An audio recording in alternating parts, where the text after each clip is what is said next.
कल 5 मिनट जरूर मिलेगा। कल धर्मेंद्र प्रधान जी यहाँ बोल रहे थे और बार बार हमारी तरफ कटाक्ष करके हमें ये बोल रहे थे कि सच सुनो, सच सुनने से मोक्ष प्राप्त होता है। हम तो 6 साल से सच सुन रहे हैं और झूठ को भी सच मान रहे हैं, लेकिन आज जो चल रहा है हमारे देश में, जो माहौल है, मैं देखता हूं, जो सच बोलता है, जो सच लिखता है, उसे गद्दार, देशद्रोही कह के पुकारा गया, बोल दिया जाता है। कल इस बारे में चर्चा हम लोगों ने की, दिग्विजय साहब ने बहुत उस बारे में कहा है। सर, जो सरकार से सवाल पूछेगा उस पर देशद्रोही का मुकदमा ठोक दिया जाता है। कितने नाम मैं आपको बता सकता हूं। हमारे सदन में संजय सिंह, जो हमारे सदस्य है संजय सिंह, उसके ऊपर देशद्रोह का मुकदमा है। राजदीप सरदेसाई, जाने माने पत्रकार, जिसको हमने सरकार ने पद्मश्री दिया है, पद्म पुरस्कार सम्मानित किया है, उसको हमने देशद्रोही बना दिया है।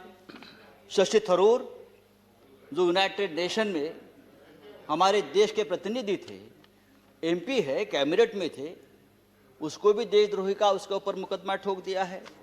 जो सिंघू बॉर्डर पर रिपोर्टिंग करने वाले मंजीत सिंह, धर्मेंद्र सिंह और भी ऐसे बहुत से पत्रकार हैं या लेखक है, उसको हमने इस कानून के तहत, देशद्रोह के कानून के खिलाफ मुकदमा ठोक दिया है।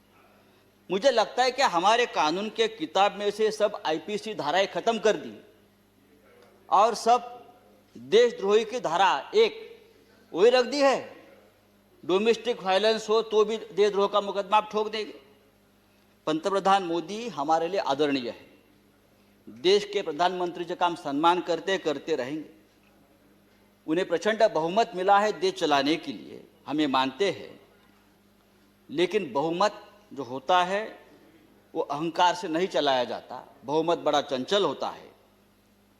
हमारे मराठी के एक संत है तुकाराम, संत तुकाराम, उसने कहा है, निंदकाचे घर असावे शेजारी। उसका मतलब है, जो आपका निंदक है, जो आपके ऊपर क्रिटिसाइज करता है, आपको आईना दिखाता है, वो आपके आसपास रहना चाहिए, उसका घर आपके बगल में रहे। लेकिन आज ऐसा है कि जो निंदा करे, जो टीका करे, आप उसको बदनाम कर देते हो। जैसे किसान आंदोलन, जिस तरह से इस किसान आंदोलन को भी बदनाम करने की कोशिश या साजिश चल रही है, मुझे लगता है देश के प्रतिष्ठा के लिए ठीक नहीं है, किसानों के लिए ठीक नहीं है, हम सब के लिए ठीक नहीं है। 26 जनवरी लाल किले पर तिरंगे का अपमान हुआ, उससे हमारे प्रधानमंत्री बहुत दुखी हो गए, पूरा देश दुखी हो गया। लेकिन लाल किले पर तिरंगे का अपमान करने वाला जो कोई दीप सिद्धू है, वो कौन है, किसका आदमी है, उस बारे में तो आप नहीं बताते। वो किसका आदमी है, उसको किसने ताकत दी है, ये सिद्धू अब तक पकड़ा नहीं गया। लेकिन 200 से ज्यादा किसान इस प्रकरण में तिहाड़ जेल में बंद है और उनके ऊपर देशद्रोह का मुकदमा चल रहा है। 100 से ज्यादा आंदोलक जो युवा है वो लापता है। वो कहाँ है, पुलिस ने उसका क्या किया, उसका एनकाउंटर किया है, क्या क्या मार दिया, वो पता नहीं है। तो ये जो है, ये देशद्रोही है, अपने हक के लिए लड़ते हैं। लेकिन देश प्रेमी कौन है हमारे देश में? अर्नब गोस्वामी, जिसके वजह से एक निरपराध व्यक्ति महाराष्ट्र में जिसने आत्महत्या की, कंगना रनावत, ये देश प्रेमी है। राष्ट्रीय नेशनल सिक्योरिटी ऑफिशियल सीक्रेट संदर्भात, उस संदर्भ में उसने जो सामने लाया है, पूरा ऑफिशियल सीक्रेट तोड़ दिया हमारा। बालकोट स्ट्राइक के बारे में पहले से ही जानकारी सबको बता दी। हाँ, वो आपके शरण में है, उसको आपका प्रोटेक्शन है, ये राष्ट्रीय सुरक्षा का मामला है, आप उसके ऊपर बात नहीं करते। और यही आदमी, यह अर्नब गोस्वामी, जो हमारे मंत्री बैठे हैं वहां, प्रकाश जावड़ेकर जी, हम उसका आदर करते हैं, हमारे महाराष्ट्र से, क्या लिखा है उसके बारे में, प्रकाश जी के बारे में, जो उसने पूरा जो आप संभाषण, जो डायलॉग आया है ना, तो एक कैबिनेट को भी ये ठीक नहीं है, हमारे सरकार को ठीक नहीं। एक मंत्री के बारे में एक टीवी एंकर जिस भाषा का इस्तेमाल करता, अरे हम छोड़, हम राजनीति में, हमारे बारे में आप कुछ भी बोलो, हम सहन लेंगे। लेकिन एक कैबिनेट में एक हमारे मंत्री है, उस बारे में जो बात करती है, और आपको शर्म आनी चाहिए सबको, आप उसको शरण दे रखिए। तो ये जो चल रहा है ये नहीं चलेगा सर।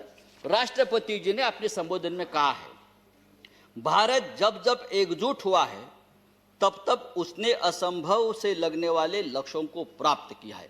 एकजुटता की बात की है। अगर ये बात सच है तो गत 3 महीनों से दिल्ली के सीमा पर किसान आंदोलन की एकजुटता तोड़ने में सरकार क्यों लगी है? संजय जी, हजारों किसान आपका 6 मिनट गाजीपुर सिंगू बॉर्डर पर अपने हक के लिए लड़ रहे हैं, और आप इस एकजुटता में आपको देशद्रोह दिखता है। प्लीज। चेयरमैन सर, ये पंजाब, हरियाणा और पश्चिमी यूपी का किसान पूरे देश के किसानों की लड़ाई लड़ रहा है। वो सिर्फ 3 राज्यों की लड़ाई नहीं है, और पूरा देश उनके साथ है। तो उनको देशद्रोह कहना ठीक नहीं। ये पंजाब का किसान, हमारा सिख भाई, जब मुगलों से लड़ा तो हम उसे योद्धा कहते थे, जब अंग्रेजों से लड़ा तो हम उसे देशभक्त कहते थे। कोरोना वायरस में लंगर बांट रहा था तो देश प्रेमी था, लेकिन आज वो अपने हक के लिए लड़ता है तो वो खलिस्तानी हो गया, वो देशद्रोही हो गया। ये कौन सा न्याय है? आप उसको रोकने के लिए बॉर्डर पर किले ठोकते हो, वो बड़े बड़े बैरिकेड्स करते हो। ये बैरिकेड्स, ये किले का जाल अगर आप लद्दाख के बॉर्डर पर करते तो चीन की right Sanjay ji, please. Kilometre अंदर नहीं आती। मैं आपको बताना चाहता हूं सर, ये ठीक नहीं है। लेकिन ये आंदोलन जब तक जिंदा है तब तक हिंदुस्तान जिंदाबाद रहेगा। ये आंदोलन ही हमारी ताकत है, ये देश की ताकत है। Thank you very much. 3 कृषि कानून श्री रामदास अठवले।